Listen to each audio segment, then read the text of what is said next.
If you are a premium member of the lynda.com training library, or if you are watching this session on a DVD, you have access to the exercise files used throughout this title.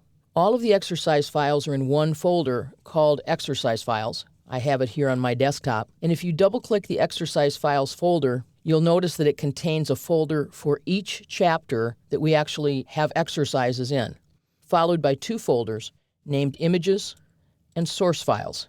When we're working in a chapter, you'll open up that chapter's folder, for example, Chapter 8, and you'll find the template files that we're using, 8.1, 8.2, 8.3, 8.4, and some chapters have additional files that we only use in that chapter. For example, here, a sample Word file. There are a couple of logos that we use in different forms, and so those images and a few others that you might care to use are here in our Images folder.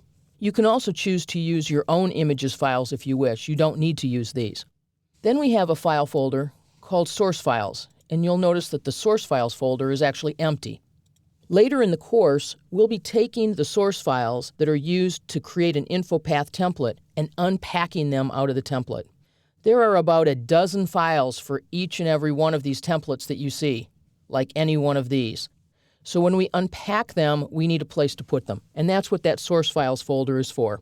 For any movie that includes exercise files, a banner will scroll across the screen to show you what file I have opened for that particular movie. And if you want to work along with me, simply open the chapter folder and open that same file. If you don't have access to these exercise files, don't worry. We're going to build our InfoPath forms from scratch, so it's easy enough for you to begin when I do and work through the course creating the same form that I create. At the start of some movies, I'll tell you that I've changed the form since the last time you might have seen it, and I'll point out what you need to do to have your form be in the same starting point that mine is. At the end of the course, I'll show you how to convert Word and Excel forms into InfoPath forms. You can use any Word or Excel form you have on hand for this exercise if you don't have access to these exercise files.